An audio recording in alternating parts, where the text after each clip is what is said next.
नमस्कार, city centre show में आपका स्वागत है। गेटवे ऑफ इंडिया से मैं हूं पूजा भारद्वाज। जो शो की शुरुआत कर रहे हैं उत्तर प्रदेश की खबर के साथ। उत्तर प्रदेश में मतगणना से ठीक पहले ईवीएम को लेकर प्रशासन के रवैये पर घमासान मचा हुआ है। सपा कार्यकर्ताओं द्वारा ईवीएम में गड़बड़ी की शिकायतों के बाद आज पूरा दिन इसको लेकर सियासत गर्म रही। चुनाव आयोग की सिफारिश के बाद किस तरह से बरेली, वाराणसी और सोनभद्र में अधिकारियों पर कार्रवाई हुई, सौरभ शुक्ला अपनी इस रिपोर्ट में बता रहे हैं।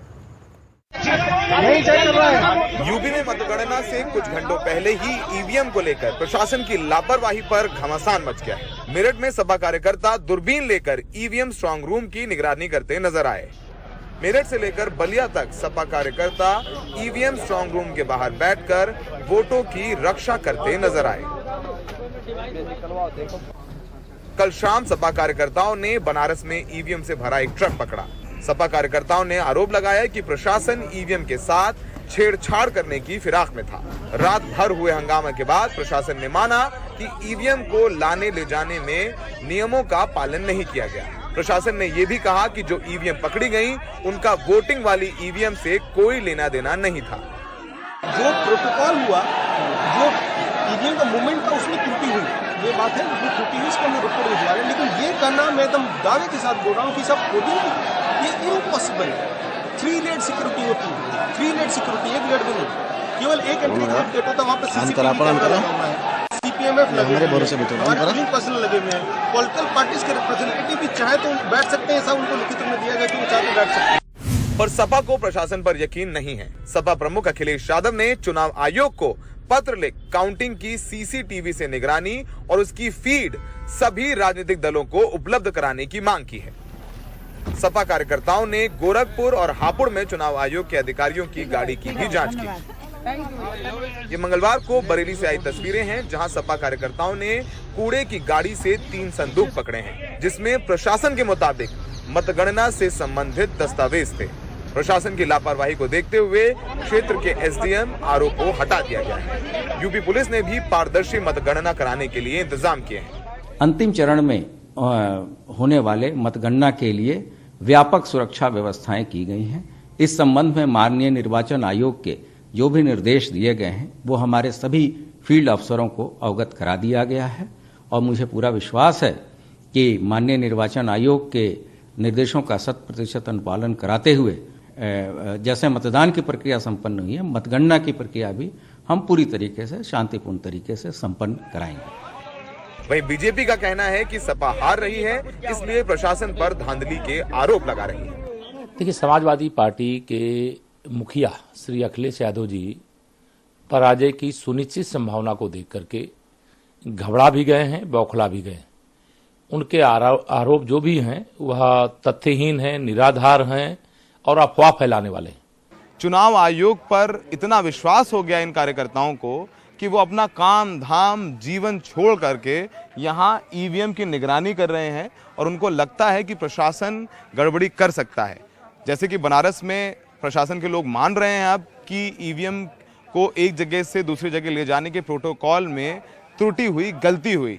तो अगर गलती हुई है तो चुनाव आयोग कार्रवाई करे, जिससे इन राजनीतिक दलों के कार्यकर्ताओं में चुनाव आयोग और चुनाव प्रक्रिया को लेकर के विश्वास पैदा हो। सहयोगी विनीत कुमार के साथ लखनऊ में सौरभ शुक्ला, एनडीटीवी इंडिया। और ईवीएम में गड़बड़ी के तमाम आरोपों के बाद सपा कार्यकर्ताओं ने आज गोरखपुर में मतगणना केंद्र के बाहर हर गाड़ी की जांच की। इन सपा नेताओं से बात की हमारे सहयोगी रविश रंजन शुक्ला ने। सनी यादव हैं जो कि प्रभारी हैं, एमएलसी हैं समाजवादी पार्टी के। सनी जी, ये बताइए, ये विपक्षी ये बोल रहे हैं कि आप लोग खिसियानी बिल्ली खंबा नोचे। अब एग्जिट पोल में आप लोग हार रहे हैं तो यहाँ पर आप लोग बवाल कर रहे हैं। देखिए, एग्जिट पोल तो कलकत्ता में किसकी सरकार बनवा रहा था, हाँ। राजस्थान में, दिल्ली में एग्जिट पोल का कोई मतलब नहीं है। एग्जिट पोल तो कल असली आने वाला है। उत्तर प्रदेश में माननीय अखिलेश यादव जी की सरकार बनने जा रही है, वो भी आश्चर्यजनक रिजल्ट आने वाले हैं। लेकिन जिस तरीके से सारी गाड़ियां जा रही हैं, आप लोग हर गाड़ियों को चेक कर रहे हैं, तो इसको क्या माना जाए? गुंडागर्दी नहीं मानी जाएगी क्या? देखिए, कहीं भी पार्टी के लोग, विपक्ष के लोग गलत काम नहीं कर रहे हैं। हाँ। आपने कल बनारस में देखा किस तरह ट्रकों पे ईवीएम मशीन लाद के ले जा रहे हैं। हाँ। चुनाव आयोग की क्या गाइडलाइंस है कि कोई भी अगर शिफ्टिंग करना है तो उसमें प्रत्याशियों को बुलाया जाए, तो सनी भाई, इससे माहौल नहीं बिगड़ेगा? आप लोग इतनी तादाद में यहाँ पर खड़े हुए नहीं, हम लोग तो प्रशासन से विनती कर रहे हैं हाँ। कि आप देखिए जो संदिग्ध गाड़ियां हैं, हमें अगर आपत्ति है आप खुद चेक कर लो। अच्छा, हम लोग प्रशासन कह रहे हैं कि आप खुद चेक लेकिन करो। आप लोग भी चेकिंग कर रहे हैं? नहीं, हम लोग नहीं चेक कर रहे हैं। हाँ। अभी प्रशासन है, सामने एसडीएम खड़े, उनसे भी यही बात हुई अच्छा। कि आप लोग कहीं हम लोग को लग रहा है तो आप खुद चेक कर लें। अच्छा हाँ, कम से कम तो अब लोकतंत्र के गला ना घुटे। अच्छा, अब ये माना जाए कि शांतिपूर्ण तरीके से मतदान कल होगा, यहाँ पर इकट्ठा आप लोग भीड़ नहीं होगी? विपक्ष खुद चाह रहा है कि निष्पक्ष हाँ। कल काउंटिंग हो, लेकिन आप बताओ कि बनारस के कमिश्नर खुद कह रहे हैं, आपके वीडियो में भी आया कि यहाँ त्रुटि हो रही है, गलती हुई, खुद बोल रहे हैं। तो बताइए, गलती में ऐसा ना हो कि जनता का जो विश्वास है ये गला घोट लें। जो योगी आदित्यनाथ जी हैं वो भी गोरखपुर में मौजूद हैं, और दूसरी तरफ जो मतगणना स्थल है गोरखपुर विश्वविद्यालय का, यहाँ पर तमाम सारे जो समाजवादी पार्टी के कार्यकर्ता हैं वो यहाँ पर इकट्ठा हैं, और लगातार वो जो गाड़ियाँ हैं, जो अंदर जा रही हैं गाड़ियाँ हैं, उनकी लगातार यहाँ पर चेकिंग कर रहे हैं। प्रशासन का भारी अमला है, स्थिति तनावपूर्ण है, लेकिन सभी पार्टियों के लोगों का ये कहना है कि शांतिपूर्ण तरीके से 10 तारीख का मतगणना जो है वो निपटना चाहिए। गोरखपुर से सलीम के साथ रविशंकर शुक्ला, एनडीटीवी इंडिया। और अब आइए बात करते हैं यूक्रेन की राजधानी कीव पर कब्जे से पहले उससे नजदीक इरपिन में जबरदस्त लड़ाई छिड़ी हुई है। बर्फ से ढके इरपिन से लोगों का निकलना जारी है। कीव से भी लगातार लोग निकल रहे हैं। यूक्रेन की राजधानी कीव के इरपिन में टूटे हुए पुल की सैटेलाइट तस्वीरें सामने आई हैं। रूस की गोलीबारी में इरपिन का ये पुल पूरी तरह से तबाह हो चुका है। इरपिन में बिजली, पानी नहीं है। वहीं पुल टूटने के कारण लोगों को इरपिन से बाहर निकलने में भी खासा परेशानी हो रही है। यूक्रेन में तबाही की तस्वीरें साफ देखी जा सकती हैं। सड़कों पर गोलियां बिखरी हुई हैं, वहीं इमारतें तबाह हो चुकी हैं। रूस के हमले से यूक्रेन की कई बिल्डिंग बुरी तरह से टूट चुकी है। वहीं यूक्रेन आज 6 ह्यूमन कॉरिडोर के जरिए नागरिकों को निकालने की कोशिश कर रहा है। इसमें रूस के कब्जे वाले दक्षिणी शहर मारियोपोल भी शामिल है। डिप्टी प्रधानमंत्री इरिना ने कहा है कि इन इलाकों में सुबह 9 से लेकर रात 9 बजे तक गोलीबारी बंद रहेगी। वहीं ताज़ा हमलों में खबर है कि यूक्रेन के शहर सेवेरोडोनेत्स्क में हुए हमले में 10 लोग मारे गए हैं। रिहायशी इलाकों और दूसरी इमारतों पर गोलीबारी हुई है।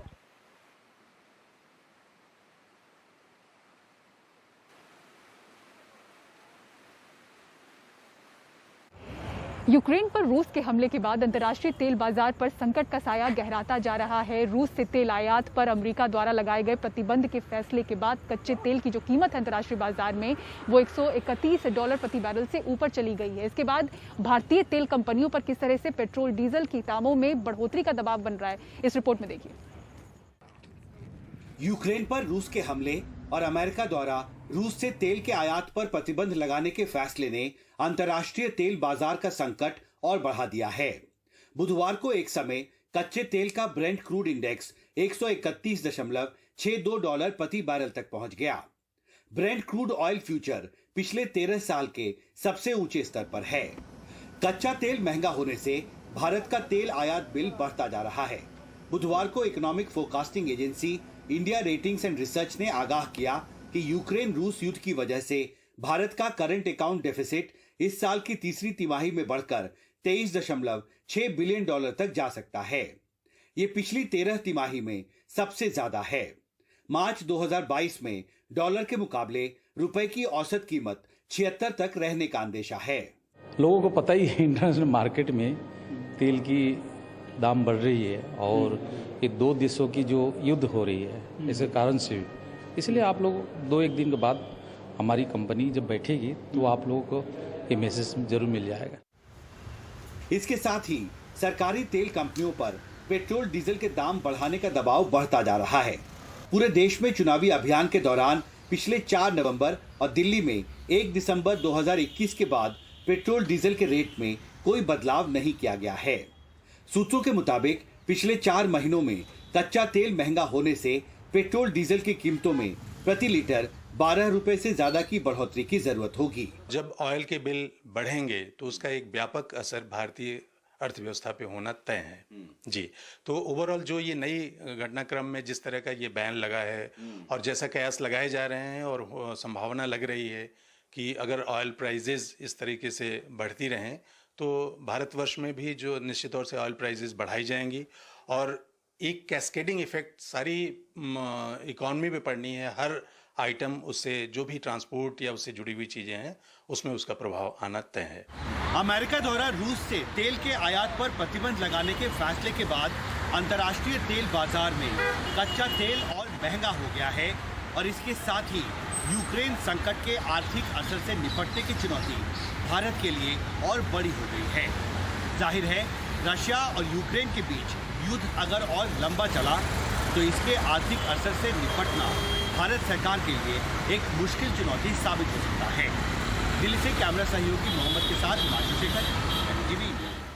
और आज दिल्ली में निगम चुनावों का बिगुल बजने वाला था, लेकिन चुनाव आयोग ने इसका ऐलान टाल दिया। इस पर आम आदमी पार्टी ने चुनाव आयोग पर बीजेपी के दबाव में काम करने का आरोप लगाया।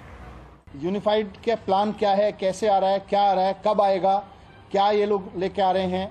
क्योंकि पिछले बार जब ट्रैफिक एक्शन हुआ था तो दिल्ली विधानसभा से हुआ था, जब 3 हिस्से किए गए थे दिल्ली विधानसभा से किए गए थे, तो कैसे किया जा रहा है ये अलग मसला है। इस पे जब कोई प्रस्ताव होगा तो उस पर एग्जाम करेंगे। लेकिन आज दिल्ली में नगर निगम की चुनी हुई बॉडी की समय सीमा खत्म हो रही है, चुनाव का ऐलान होना है। चुनाव आयोग ने चुनाव की तारीखों का ऐलान करने के लिए प्रेस कॉन्फ्रेंस बुला रखी है 5 बजे, और उसके पहले केंद्र सरकार डरा के धमका के साम दाम दंड भेद से चुनाव कैंसिल करा दे रही है। ये तो इस देश में आज तक नहीं हुआ आजादी के बाद से।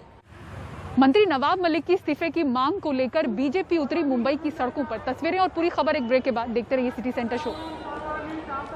महाराष्ट्र सरकार में मंत्री नवाब मलिक मनी लॉन्ड्रिंग के आरोपों में गिरफ्तार हैं। इधर उनके इस्तीफे को लेकर बीजेपी और आक्रामक हो गई है।